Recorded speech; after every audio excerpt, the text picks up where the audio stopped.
ನಮ್ಮ ಸುತ್ತಮುತ್ತಲಿನ ಬೆಟ್ಟಗುಡ್ಡ ಊರು ಕೇರಿಗಳಲ್ಲಿ ಎಂತಹ ಅದ್ಭುತ ಇತಿಹಾಸ ಅಡಗಿದೆ ಎಂದರೆ ನಂಬಲು ಅಸಾಧ್ಯ.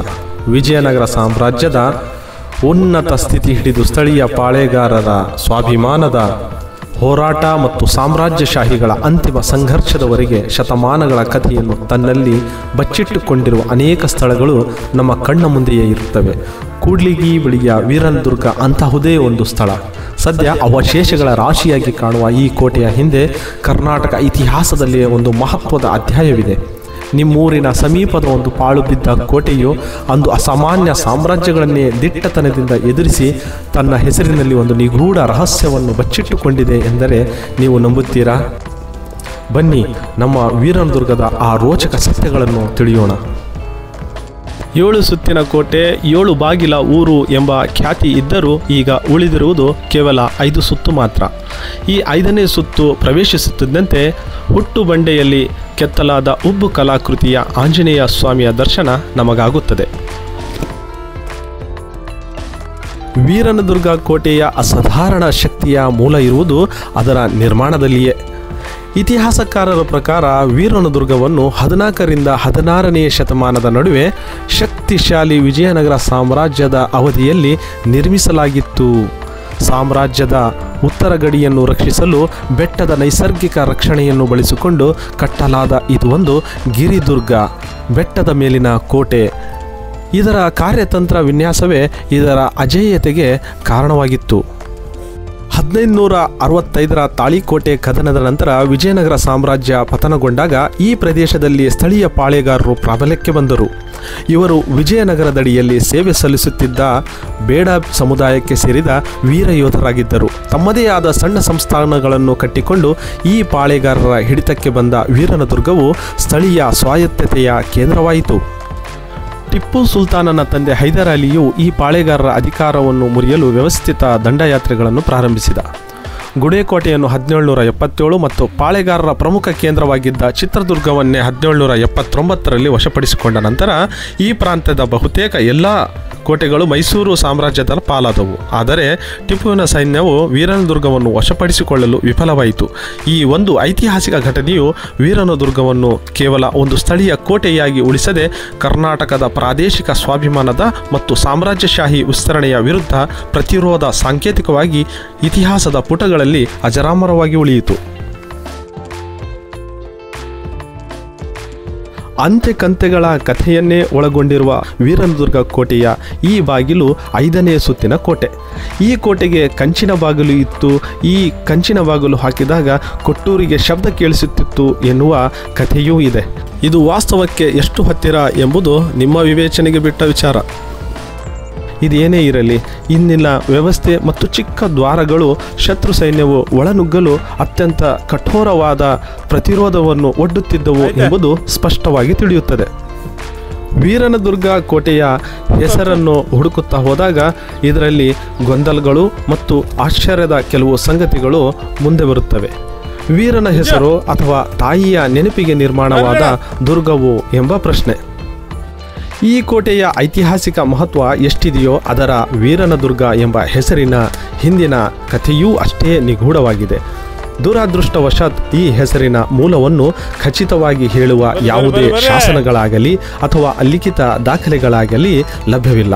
ಆದರೆ ಇತಿಹಾಸಕಾರರು ಮತ್ತು ಸ್ಥಳೀಯರ ನಂಬಿಕೆಗಳ ಆಧಾರದ ಮೇಲೆ 3 ಪ್ರಮುಖ ಸಿದ್ಧಾಂತಗಳನ್ನು ನಾವು ಇಲ್ಲಿ ಪ್ರಸ್ತಾಪಿಸಬಹುದು. ಸ್ಥಳೀಯ ದಂತಕಥೆ ಹೇಳುವುದಾದರೆ ವೀರನಾಯಕ ಎಂಬ ಪಾಳೆಗಾರನು ಈ ದುರ್ಗವನ್ನು ಆಳುತ್ತಿದ್ದನು. ಹಾಗಾಗಿ ಅವನ ಹೆಸರಿನಲ್ಲೇ ಈ ಕೋಟೆ ವೀರನದುರ್ಗ ಎಂಬ ಹೆಸರು ಕರೆಯಲಾಯಿತು ಎಂಬ ಸ್ಥಳೀಯರ ಬಲವಾದ ನಂಬಿಕೆ. ಇತಿಹಾಸಕಾರರ ಊಹೆ 1655ರಿಂದ 1667ರ ಅವಧಿಯಲ್ಲಿ ಆಡಳಿತ ಹರಪನಹಳ್ಳಿಯ ಪಾಳೆಗಾರರಲ್ಲಿ ಪ್ರಸಿದ್ಧನಾಗಿದ್ದ ವೀರ ಮುಮ್ಮಡಿ ನಾಯಕ ಈ ಕೋಟೆಯನ್ನು ನಿರ್ಮಿಸಿರಬಹುದು ಅಥವಾ ತನ್ನ ಹಿಡಿತಕ್ಕೆ ತೆಗೆದುಕೊಂಡಿರಬಹುದು. ಹಾಗಾಗಿ ಅವನ ಹೆಸರಿನಲ್ಲಿ ಇದು ಪ್ರಸಿದ್ಧಿಗೆ ಬಂದಿರಬಹುದು ಎಂದು ಇತಿಹಾಸಕಾರರು ಊಹಿಸುತ್ತಾರೆ. ಒಂದು ಹೊಸ ಅಚ್ಚರಿಯ ಸಾಧ್ಯತೆ ಎಂದರೆ ಇವೆರಡರನ್ನೂ ಮೀರಿಸುವ ಮತ್ತೊಂದು ಕುತೂಹಲಕಾರಿ ಸಾಧ್ಯತೆಯನ್ನು ಇತ್ತೀಚಿನ ಸಂಶೋಧನೆಗಳು ಮುಂದಿಟ್ಟಿವೆ. ಕೋಟೆಯ ಸಮೀಪದ ಮೊರಬ ಗ್ರಾಮದಲ್ಲಿ ಕೃಷ್ಣದೇವರಾಯನ ಕಾಲದ ಕ್ರಿಸ್ತಶಕ 1528ರ ಒಂದು ಶಾಸನ ದೊರೆತಿದೆ. ಅದರಲ್ಲಿ ಯಲಬುರ್ಗದ ಮಲ್ಲಣ್ಣ ಎಂಬ ಅಧಿಕಾರಿಯು ತನ್ನ ತಾಯಿ ವೀರಮ್ಮಳಿಗೆ ಪುಣ್ಯವಾಗಲೆಂದು ದಾನ ಧರ್ಮಗಳನ್ನು ಮಾಡಿದ ಉಲ್ಲೇಖವಿದೆ.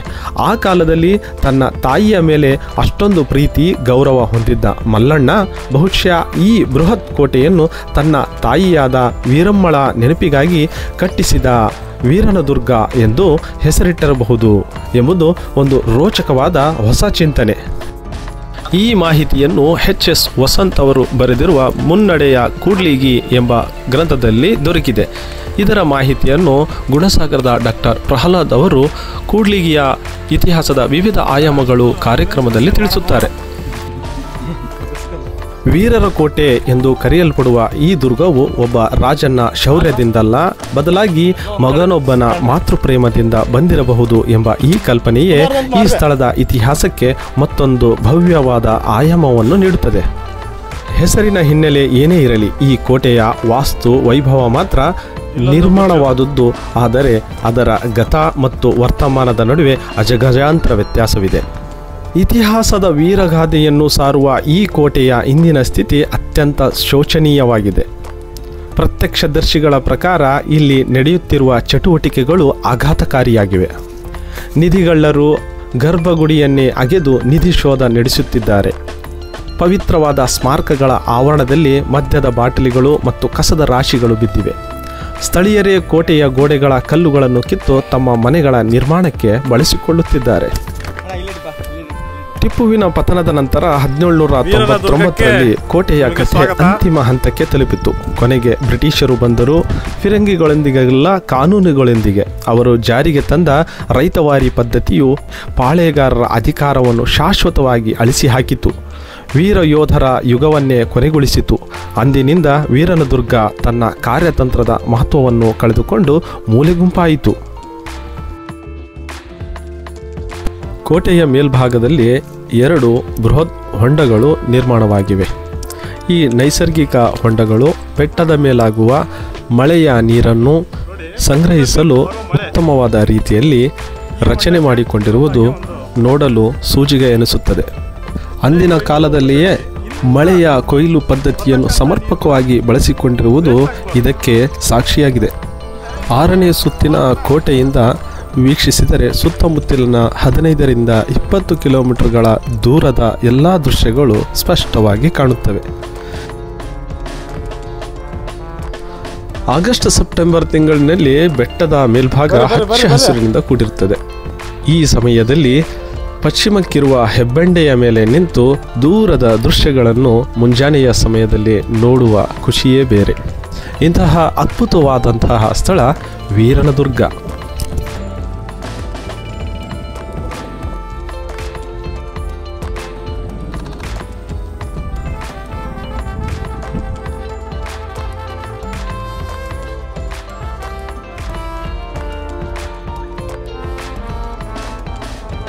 ಕೋಟೆಯ ತುದಿಗಿರ್ತಕ್ಕಂಥದ್ದು ಬುರ್ಜಿದು.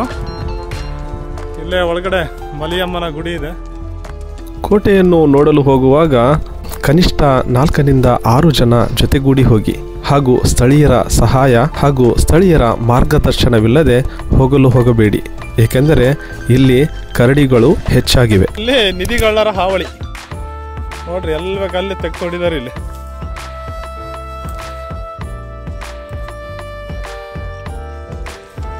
ಒಂದು ಅದ್ಭುತವಾದಂತಹ ಇತಿಹಾಸ ಇರತಕ್ಕಂಥ ಕೋಟೆ ಈ ಸ್ಥಿತಿಗೆ ಬಂದ್ಬಿಟ್ಟಿದೆ. ದೇವಸ್ಥಾನ, ಮಲಿಯಮ್ಮನ ದೇವಸ್ಥಾನ.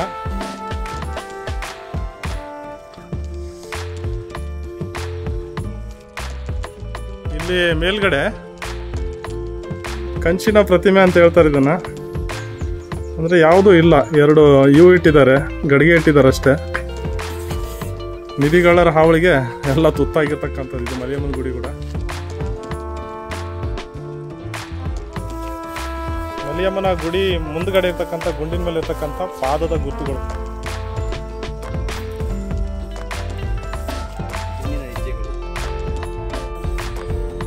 ಮಲಿಯಮ್ಮನ ದೇವಸ್ಥಾನ ಅಲ್ಲಿರ್ತಕ್ಕಂಥದ್ದು. ಆ ದೇವಸ್ಥಾನದಿಂದ ಈಗ ಬಂದರೆ ಇಲ್ಲಿ ಶಿಕ್ಷೆ ಕೊಡೋ ಗುಂಡು ಅಂತೇಳ್ಬಿಟ್ಟು ಇದನ್ನು ಹೇಳ್ತಾರೆ. ಇದ್ರ ಮೇಲೆ ಯಾರಾದರೂ ತಪ್ಪು ಮಾಡಿದರೆ ಏಣಿ ಹಾಕಿ ಮೇಲೆ ಹತ್ತಿಸಿ ಬಿಟ್ಬಿಡ್ತಿದ್ರಂತೆ. ವಿಶೇಷವಾಗಿ ಮಹಿಳೆಯರಿಗೆ ಶಿಕ್ಷೆ ಕೊಡ್ತಿದ್ರು ಅಂತ ಹೇಳ್ತಾರೆ ಇಲ್ಲಿ ಸುತ್ತಮುತ್ತ ಜನ.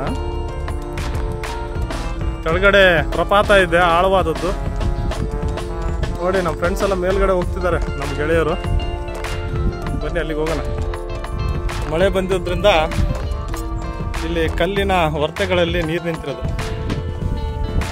ಸ್ವಚ್ಛವಾದ ನೀರು.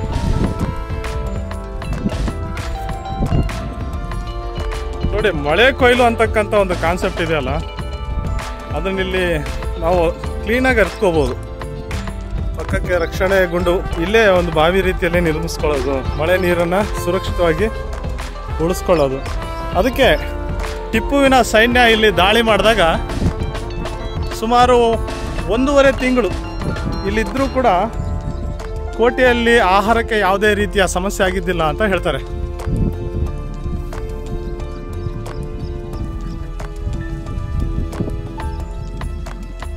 ದಕ್ಷಿಣದ ಕಡೆ ಇರುವ ಬುರುಜಿನ ಎಲ್ಲ ಕಲ್ಲುಗಳು ಮೇಲಿನಿಂದ ಉರುಳಿಸಿ ಇಲ್ಲಿ ಸುತ್ತಮುತ್ತಲಿನ ಗ್ರಾಮದವರು ತೆಗೆದುಕೊಂಡು ಹೋಗಿ ಮನೆಗಳನ್ನು ಕಟ್ಟಿದ್ದಾರೆ ಅಂತ ಹೇಳ್ತಾರೆ.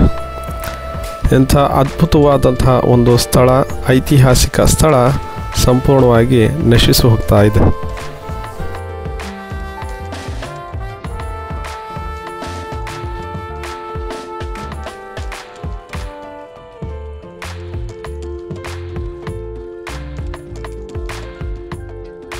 ಕೋಟೆಯ ಮೇಲ್ಭಾಗದಿಂದ ನಿಂತು ನೋಡಿದರೆ ಸುತ್ತಮುತ್ತಲಿನ ದೂರದ ಪ್ರದೇಶಗಳು ಸ್ಪಷ್ಟವಾಗಿ ಕಾಣುತ್ತವೆ. ಸುತ್ತಲೂ ಸುಮಾರು 10 ಕೆರೆ ಕುಂಟೆಗಳು ಕಾಣುವ ಈ ದೃಶ್ಯವು ಕೃಷಿ ಯೋಗ್ಯವಾದಂತಹ ಅಂತರ್ಜಲ ವೃದ್ಧಿಗೆ ಅಂದಿನ ಆಲೋಚನೆ, ಚಿಂತನೆ ಎಂಥ ಅಗಾಧವಾದುದು ಎಂಬುದು ತಿಳಿದುಬರುತ್ತದೆ. ಪ್ರೇಕ್ಷಣೀಯ ಸ್ಥಳವನ್ನಾಗಿ ಮಾಡಬಹುದಾದ ಎಲ್ಲ ಅರ್ಹತೆಗಳನ್ನು ಹೊಂದಿರುವ ಈ ಕೋಟೆ ಇಂದು ನಿಧಿಗಳ್ಳರ ಮತ್ತು ನಿರ್ಲಕ್ಷ್ಯದ ಕೈಗೆ ಸಿಕ್ಕು ನಾಶವಾಗುತ್ತಿದೆ.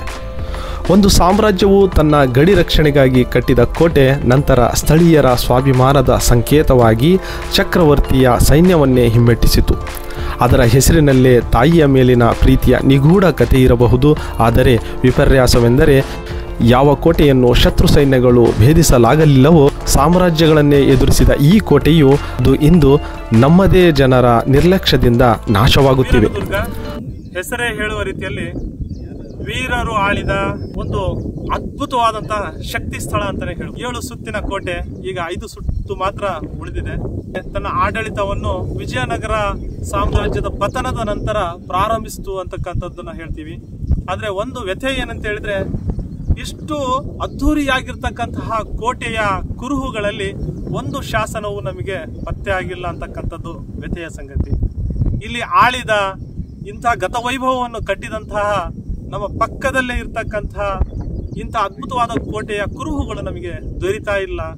ಎಲ್ಲೆಲ್ಲ ಹುಡುಕ್ಬೇಕು. ಯಲಬುರ್ಗದ ಮಲ್ಲಣ್ಣ ತನ್ನ ತಾಯಿ ವೀರಮ್ಮಳಿಗೆ ಪುಣ್ಯವಾಗಲ್ಲ ಅಂತ ಹೇಳ್ಬಿಟ್ಟು ಇಲ್ಲಿ ಜಾಗವನ್ನು ಕೊಟ್ಟ, ಈ ಕೋಟೆಯನ್ನು ಕಟ್ಟಿದ ಅಂತಕ್ಕಂಥದ್ದು ಇತ್ತೀಚಿನ ದಿನಗಳಲ್ಲಿ ಕೆಲವೊಂದು ಮರಬದ ಬಳಿ ಸಿಕ್ಕಿರ್ತಕ್ಕಂಥ ಶಾಸನದಲ್ಲಿ ವ್ಯಕ್ತವಾಯಿತು ಅಂತ ಹೇಳ್ತಾರೆ. ಆದ್ರೆ ಆ ಶಾಸನ ಕೂಡ ಇವತ್ತು ನಮ್ಮ ಕಣ್ಣು ಮುಂದೆ ಇಲ್ಲ.